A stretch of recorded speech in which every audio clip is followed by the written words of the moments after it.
In this video, we're going to take a look at creating rooms, adjusting the interior elevation tag, and furniture tags.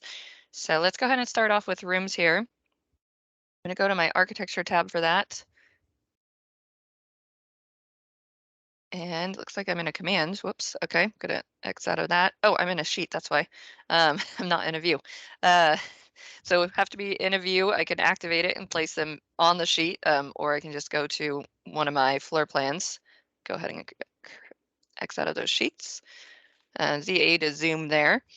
So you can create rooms in any floor plan view.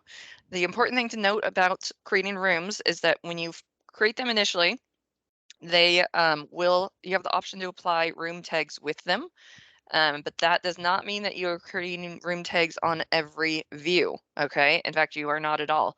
The room tags are view specific, and the room tags are a different element from the room itself. All right, so let's walk through that and what that means. So I'm going to click on my room command here. I have two options here. Okay, so this is the tag on placement. So that means it's going to place a room tag with the room itself. So I can place those individually if I want. You'll see that the rooms do recognize the walls, and the walls are what's called bounding for the rooms. So it automatically infills to the space of the room. Um, so I can place those individually, or I can just say place rooms automatically, and Revit automatically generates the rooms for me. I'm gonna go ahead and say close, or say okay. And then I can come back in and change this information. Right, so we've got office 1, maybe this is room 100. This is conference. Right, so I'm just clicking on that room tag and then clicking into the field that I want to edit.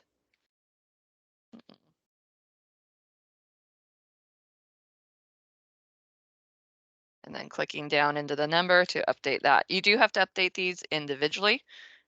So you do have to input that information by room. Okay, so now that I've made these rooms and room tags, again, the two separate elements, if I hover tab, that's just going to go through the items that I can select. So once I see that X, I'm going to grab that. So that is the room. But you'll notice I don't see it in 3D. So the rooms do have some 3D qualities in the sense, or properties, if you will, in the sense that they are shown in multiple views and they do apply across the project, but you don't actually see them in 3D, though they do have 3D capabilities in the sense of that they're showing up in multiple views, and they do also have a height.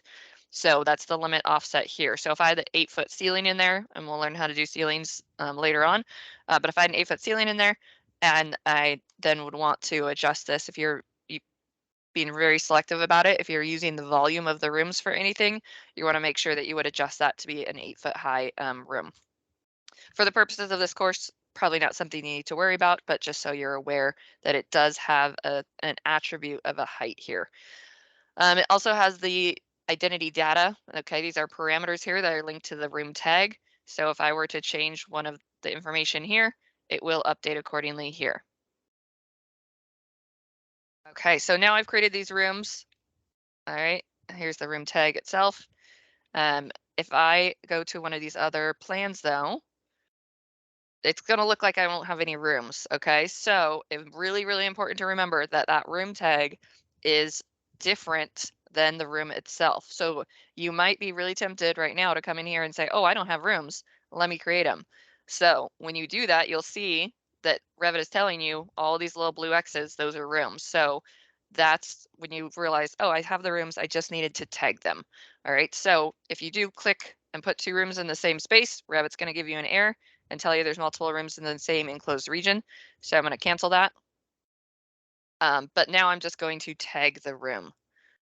All right, so that's you can find that command on the architecture tab and also the annotate tab. So either one will work. And then I also have the ability to, again, I can do it individually, similar to the room placement, or if I say tag all not tagged, it's going to come up with a bunch of different options here for annotations. I'm going to hit room tags and I'm going to say okay, and it's going to tag all of them for me. You'll notice it's the same information, it's the same room. So any updates on the room tag are going to be reflected. If I'm changing it in one here, it's going to update on the other view as well. Okay, so just remember when you pull up a new view and you think, oh man, I don't have any rooms, just double check, or when you go to that room command, if they're already there, then that just means all you need to do is tag them. Okay, and this goes back to also when we first made these, when we made these views and duplicated them. If I right click now and I say duplicate view, so now that we have some annotations in here, I'll go ahead and throw in a couple dimensions. And tab to get to the outside one there. Let's just do one more across. There, okay. So if I have those as well, if I go to duplicate now, if I duplicate, you'll see that it's clean without any annotations. But if I duplicate with detailing, you'll see it's going to duplicate those annotations. You can also copy paste the annotations. So if I select these, I can go through individually select them, or it's going to be faster if I just right click and say select all instances visible in view, and I'll grab these dimensions too. If I copy these, I can go over to this view and I can paste them. If I say paste align to the same place, it's going to paste them in the exact same place. And there you go. So the annotations, just remember they are view specific. So if I deleted these two here, if I go back to my other view, they're still going to be in that other view. All right, so let's take a look too at our furniture. Furniture also has tags. Similar to the rooms, you can tag individually or you can tag all at once. The important thing though for the furniture is that actually to start, you need to do a tag by category to load in the tag. So there is no tag loaded for furniture by default. Oh, because I already had to load it. So when you get here and you're going to click on this desk and Revit's going to tell you there's no tag loaded for this category. Would you like to load one now? And then you will say yes. And then it is going to take you to the Revit library here. And again, you won't have to do this. Mine is just a little bit broken. It will take you to this right here. So from here, you're going to go into annotations, and then you're going to go into architectural, and then you're going to go furniture tag. Okay, you're going to open it and load it in, and then it will be available to you. Remember, when you load it in, then it should put you back. It might put you back into the command since you're already in it, but if it doesn't, just go to annotate, and then you can start the command. It does have a leader by default, so you can turn that off. And then also, it does have a box around it, but there is another option here, which is standard, which then does not have the box, which is typically what I use. So let's call this D1. This is telling me I'm changing a type parameter, and this could affect many elements. Do I want to continue? And I'm going to say yes. I do want all items or all instances of this desk to tag as D1. So then I can go back through and tag individually. That does default to the standard boxed one, or the default boxed one, because the other one's standard. Or now that I've loaded in the tag, I can go tag all furniture tags. You'll notice in this one, you have the option to switch the type, which is really nice. So instead of that boxed one, I can switch it to standard. And this is now going to tag all not tagged. So I'm going to go ahead and say apply. And that's going to tag all of those, the D1s there. So at this point in time, you would want to make sure you're adjusting the annotations so they're not overlapping any of the information below. For one like this, where that might be too large, I can add a leader and then pull this item out. Here we go. I can add a leader arrowhead here. If I go into the room tag, the properties here, I'm going to go into edit type and adjust that because that's annoying. Okay, and then the leader arrowhead right here. I can select any of these options here. I typically go with the dot filled 1/16. I can go ahead and say okay here. And then I have a leader arrowhead here, so it's a little bit cleaner. If you do pull a room tag outside of the room without the leader, Revit is going to give you this error. because it needs that information or that connection to pull the identity data. So you have the option to either say move to room, or you can say okay, but you'll notice that it has this question mark. It doesn't know what information to pull, so you're going to want to resolve that by adding a leader. These are adjustable and movable as well. I'm just clicking and dragging to do that. And then you do also have different room tag types. All right, sorry, this is just a room tag default, but you have one with area as well. And then there's one with volume, which I typically don't really use, but the one with area is very handy for quickly calculating square footages. This one too, it's each type, so I would have to go in and adjust the leader arrowhead on that as well.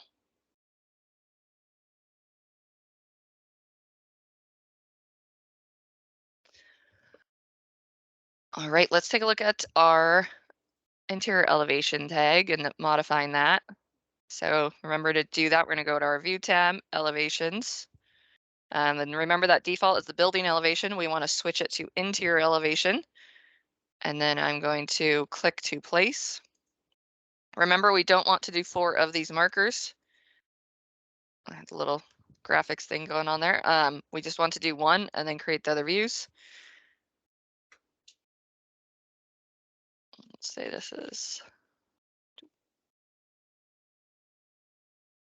But you can see that these, the showing the view names here gets a little bit messy. And especially when we start to change those view names, if one of these is interior elevation office 2, east, that becomes pretty long and cumbersome here. So I like to edit them to only show the reference, the view number.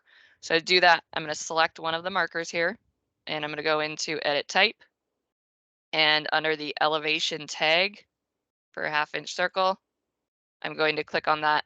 What you don't really see it first, but there's a little box that's going to pop up here in the corner with 3 dots. And then I'm going to switch that from the filled arrow and view name to detail number. We're gonna find out if that's the right one. Nope, wrong one.